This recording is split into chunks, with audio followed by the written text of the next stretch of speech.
berjalan lancar. Untuk itu saya memberikan kesempatan kepada Ahmad Farid untuk memimpin doa dalam memulai pembelajaran kita. Silakan. Bismillahirrahmanirrahim. Bismillahirrahmanirrahim. Raditu billahi rabban wa bil islami dinan wa bi Muhammadin nabiyya wa rasulullah. Rabbi zidni ilman warzuqni fahman. Selanjutnya, mari kita menyanyikan lagu untuk memulai pembelajaran kita, agar supaya di dalam lagu itu kita akan diberikan semangat di dalam pemberian materi. Untuk itu saya persilakan untuk Tiara untuk membawakan lagu Garuda Pancasila. Silakan. Berdiri semua.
Tujuan pembelajaran hari ini itu adalah yang pertama, menganalisis pengertian permintaan. Jadi nantinya akan kalian ditugaskan nanti bagaimana menganalisis pengertian permintaan. Apa itu permintaan? Kemudian kalian analisis. Kemudian yang kedua, menganalisis faktor yang mempengaruhi permintaan. Jadi kelompok yang lain juga akan menganalisis faktor apa yang mempengaruhi permintaan. Jadi kalian tuliskan faktor-faktor yang mempengaruhi permintaan, kemudian dianalisis. Kemudian selanjutnya tujuan pembelajaran berikutnya adalah menggambarkan rupa permintaan. Jadi nanti diberikan tabel, di situ terlihat nanti harga, kemudian kuantitas atau jumlah permintaan, ya, itu akan digambarkan nanti. Kemudian kalian tuliskan rupanya berdasarkan tabel nanti pada saat NKPD. Jadi ada 3 tujuan pembelajaran hari ini. Yang pertama itu adalah menganalisis pengertian permintaan. Kemudian yang kedua, menganalisis faktor yang mempengaruhi permintaan. Kemudian yang ketiga, menggambarkan rupa permintaan. Jadi ini tujuan pembelajaran kita hari ini.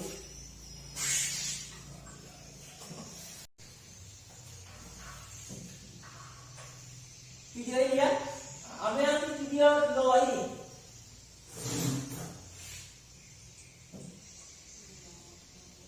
Sudah dilihat?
melakukan jual beli barang.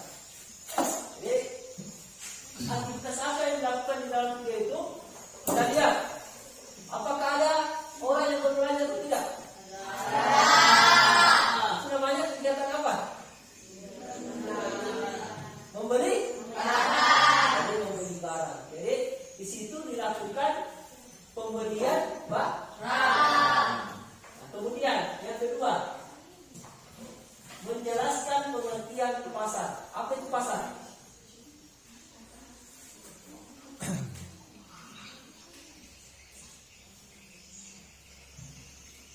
Ada yang tahu apa itu pasar? Pasar merupakan tempat bertemunya penjual dan pembeli untuk melakukan transaksi jual beli. Jadi pasar itu adalah pengertian dari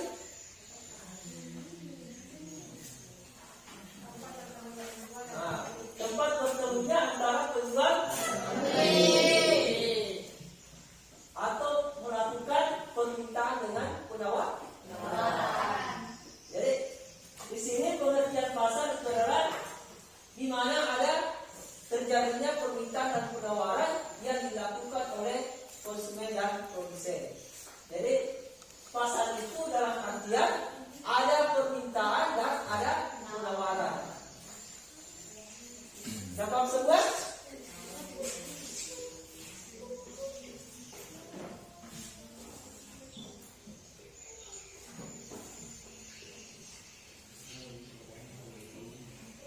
Jadi sebelum kita masuk di dalam materi kita menyangkut dengan pernikahan, sekarang saya akan membagikan LKPD lembar kerja untuk kalian untuk selesaikan event pembelajaran kita hari ini.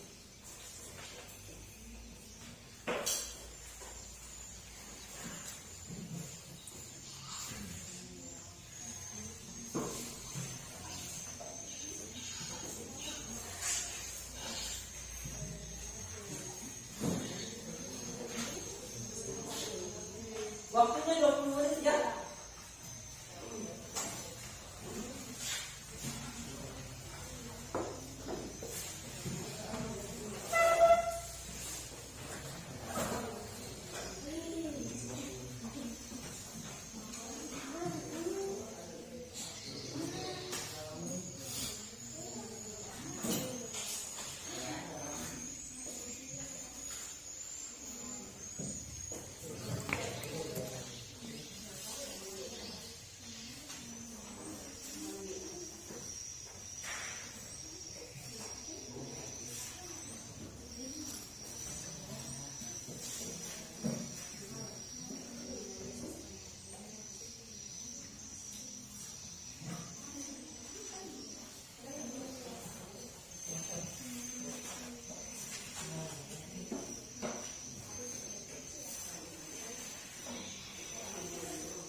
Ada yang kurang jelas di dalam LKPD-nya?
dalam harga.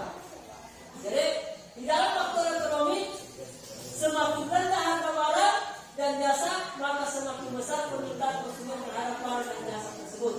Begitu sebaliknya. Ini artinya apa? Harga ini sangat dipengaruhi oleh permintaan kita terhadap barang dan jasa. Kemudian yang kedua, faktor pendapatan konsumen. Coba, biasa kita diberikan uang jajan sama orang tua kita. Kalau uang kita sedikit diberikan, misalnya 5.000, tentu yang kita inginkan suatu barang itu pasti sedikit. Begitu juga dengan uang jajan kita misalnya 10.000. Tentu uang jajan yang 5.000 tadi tidak sama dengan uang jajan yang 10.000. Artinya apa? Bahwa pendapatan yang kita terima, kalau semakin besar pendapatan kita, maka kita juga akan dipengaruhi oleh permintaan terhadap barang dan jasa. Jadi permintaan kita juga akan besar. Begitu juga dengan pendapatan rendah atau penghasilannya. Jadi kalau penghasilan kita rendah, maka kebutuhan yang kita ingin beli pasti juga akan rendah. Jadi ini faktor yang pengaruhi permintaan.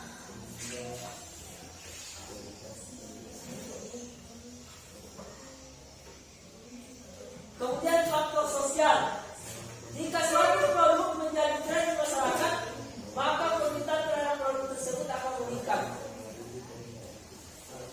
Misalnya, ada barang yang menjadi tren di masyarakat kita.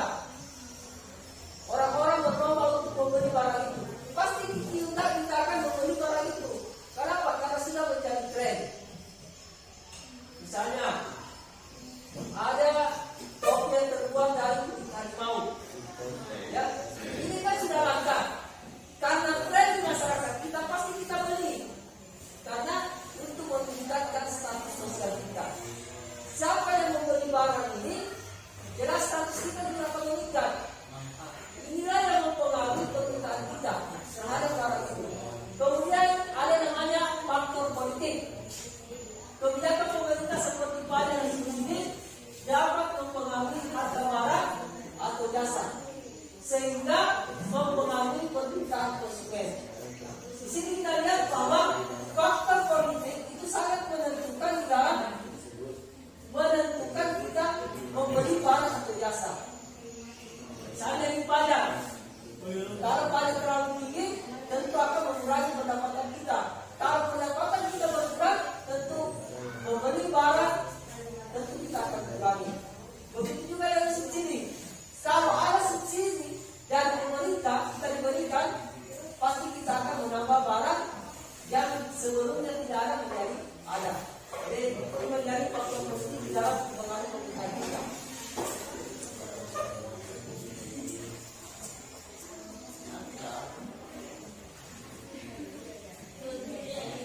Faktor selanjutnya adalah faktor budaya. Budaya suatu masyarakat dapat mempengaruhi kebutuhan dan keinginan konsumen terhadap suatu barang dan jasa. Contoh, budaya Bali ya.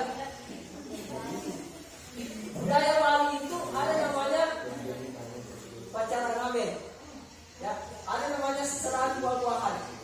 Kalau mereka mengadakan upacara seperti ini, mereka akan membeli barang seperti buah-buahan. Jelas permintaan terhadap buah-buahan akan meningkat.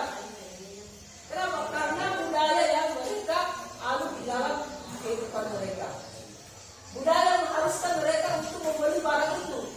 Seandainya budaya itu tidak memberikan suatu kesentuhan kita, maka kita tidak akan membeli barang itu.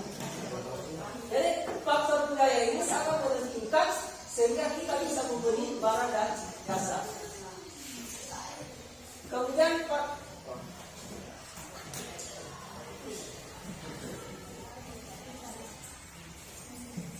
ini rupanya ya. Kita lihat di sini dalam tabel, di sini harga 15.000. Jumlah barang yang diminta itu 10 kg. Kemudian 12.500 itu jumlah barang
saya berharap untuk semua nanti berusaha untuk lebih baik lagi dengan belajar dari apa yang disampaikan hari ini itu supaya dipelajari di rumah. Ya, sebelum menutup pertemuan kita, mari kita berdoa. Untuk itu saya minta kesediaan untuk mengaktifkan. Silakan.